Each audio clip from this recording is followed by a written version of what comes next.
BJP सरकार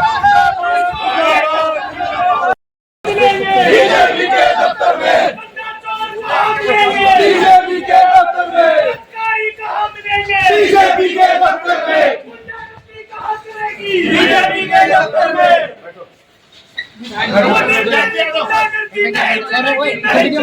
तो बता दो। अभी जब दिल्ली में प्रदर्शन हुआ था, खड़े हो जाओ, कोई बात नहीं। सुहांदे को नहीं बैठे, ठीक है, ऊपर कुर्सी पे बैठो। देखो, जिस बच्चे को प्रदर्शन के दौरान बैलेट गन लगी थी, उस बच्चे की एक आंख और एक साइड का हिस्सा चला गया। हमारी पार्टी की मांग है कि भाई उस बच्चे के साथ न्याय और उसके ऊपर FIR दर्ज हो, और उसके ऊपर FIR दर्ज हो नहीं रही तो देश के जो नेता प्रतिपक्ष है माननीय राहुल गांधी जी, वो दिल्ली थाने में धरने पे बैठे हुए हैं कि जब तक उसकी FIR दर्ज नहीं होती हम धरने से नहीं उठेंगे। इसके उसमें एवज में पूरे देश की समस्त कांग्रेस ने ये आह्वान किया कि जब तक राहुल गांधी जी थानों में बैठेंगे हम अपने नज़दीक के थानों पे धरने में बैठेंगे। तो ये हमारी मांग है, शांतिपूर्वक सारे भाई बैठे। मुझे लगता है कि आपको कोई एतराज होना नहीं चाहिए। एतराज तो हमारा काम में बाधा आ रही है जो रास्ता तो अभी एसपी साहब आम नागरिकों पे 307 का मामला लगा सकते हैं, तो वहाँ पे भी लगाया जा सकता है। दिल्ली में उस जो क्राइम बनता है जी वो तो हाँ नहीं, ऐसा है, पेपर लीक हुआ इस देश में, आप सहमत हैं? उसके खिलाफ जंतर मंतर पर आंदोलन हुआ। जंतर मंतर पर आंदोलन के दौरान लाठियां चली, बैलेट गन चले, एक नौजवान का आंख खत्म हो गया और वो नौजवान पिछले 2 महीने से लगातार थानों के चक्कर लगा रहा है, उसके मुकदमे दर्ज नहीं हुए। चलो वो तो आज आदरणीय राहुल गांधी जी करेंगे जो बनती होगी और संसद थाने में जाने के दौरान 10 साल में 152 पेपर लीक होना ये महज संजोग नहीं, भारतीय जनता पार्टी का प्रयोग। ये रास्ता खाली छोड़ दियो भाई। नीट के पेपर के दौरान जिस तरह पेपर लीक हुआ, आदरणीय नेता प्रतिपक्ष श्री राहुल गांधी जी ने सड़क से लेकर संसद तक उस मुद्दे की आवाज को उठाने का काम किया। एक ही मांग था, धर्मेंद्र प्रधान का इस्तीफा देना। इस मामले को लेकर जंतर मंतर पर तमाम नौजवानों ने प्रदर्शन किया और प्रदर्शन के दौरान लाठी चार्ज हुआ, बैलेट गन चले, आंसू गैस के गोले छोड़े गए।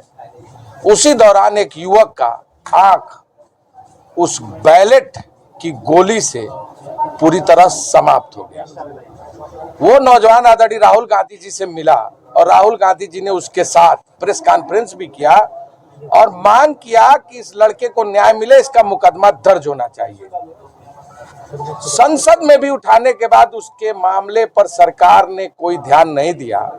आदरणीय राहुल गांधी जी आज उस लड़के के साथ संसद मार्ग थाने गए, ज्वाइंट कमिश्नर से मिलकर मुकदमा दर्ज करने की मांग की। अनसुना कर दिया गया, मुकदमा नहीं लिखा गया। जब नेता प्रतिपक्ष राहुल गांधी के जाने के बाद मुकदमा नहीं दर्ज हो रहा है तो देश में आम लोगों का किस तरह आवाज दबाया जा रहा होगा, आप सब लोग इस बात को जानते हैं। आदरणीय राहुल गांधी जी संसद मार्ग थाने पर धरने पर बैठे हैं और आज हम सब लोग इस हंसी जो हमारा सिटी थाना है, यहाँ पर आदरणीय विधायक जी, हमारे जिलाध्यक्ष जी, पूर्व मंत्री जी और सभी हमारे PCC के ऑब्जर्वर और महिला कांग्रेस की लीडर और सभी हमारे कांग्रेस पार्टी के कार्यकर्ता इस थाने पर धरने पर बैठे हैं। देश में न्याय व्यवस्था एक होनी चाहिए, कानून सबके लिए बराबर है। जिसने भी गोली चलाई है उसके खिलाफ मुकदमा दर्ज होना चाहिए, जांच होना चाहिए, उसको जेल भेजा जाना चाहिए। और जब तक आदरणीय राहुल गांधी जी संसद थाने पर बैठे रहेंगे, हम सभी कांग्रेस कार्यकर्ता यहाँ धरने पर बैठेंगे। मांग पूरी होने तक हमारी लड़ाई जारी रहेगी। अपना मेरा नाम अजय कुमार लल्लू है। धरने बैठे हैं या आपने थाने का घेराव किया? नहीं, धरने पर बैठे हैं। लोग हैं जो जिन्होंने 52 साल तक तो अपने दफ्तरों के ऊपर, अपने घरों के ऊपर तिरंगे को नहीं लगाया था, लहराया था।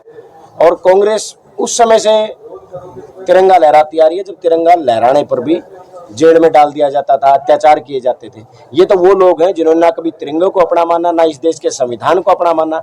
ये लोग तो वो लोग हैं जिन्होंने क्रांतिकारियों की शिकायतें चिट्ठियां लिख लिख करके अंग्रेजी हुकूमत को देने का काम किया है। जब 15 अगस्त पे बीजेपी का जो ध्वज लहराया, ये कोई नई बात नहीं है। ये 50 साल से आरएसएस का झंडा लहरा रहे हैं, आरएसएस के उसके मुख्यालय के ऊपर, अपने घरों के ऊपर, तब भी इन्होंने तिरंगों को नहीं माना था। और ये इनके पास कोई संघर्ष का इतिहास नहीं है, ना आज़ादी की लड़ाई में इनका कोई योगदान है, इसलिए इनसे कोई उम्मीद नहीं की जा सकती। हमारी एक ही मांग है, जब हम धरना प्रदर्शन कर रहे हैं तो सरकार, लोकतंत्र में पहले की सरकारें, जब कोई धरना होता था सरकारें सुनने आती थी। आज 14-14, 15-15 दिन तक तो डेड बॉडी रखे बैठे लोग रहते और सरकार सुनने नहीं आती। आज क्राइम का हरियाणा प्रदेश में कितना बुरा हाल है, सरकार की कोई सुनवाई नहीं है। आज कितना बुरा हाल है कि हिसार जिले और झांसी जिले के हम जा बैठे हैं, हर रोज ताबड़तोड़ गोलियां चल रही हैं। और मुख्यमंत्री जी पंजाब में व्यस्त है, मुख्यमंत्री जी पंजाब में कह रहे हैं कि पंजाब को अपराध मुक्त कर देंगे, पंजाब को नशा मुक्त कर देंगे। अरे अपने हरियाणा को तो कर लो पहले। यहाँ हर रोज लोग मर रहे हैं, हर रोज लोगों से फिरौतियां मांगी जा रही। इतना बुरा हाल हरियाणा का है और इनसे कोई उम्मीद की नहीं जा सकती।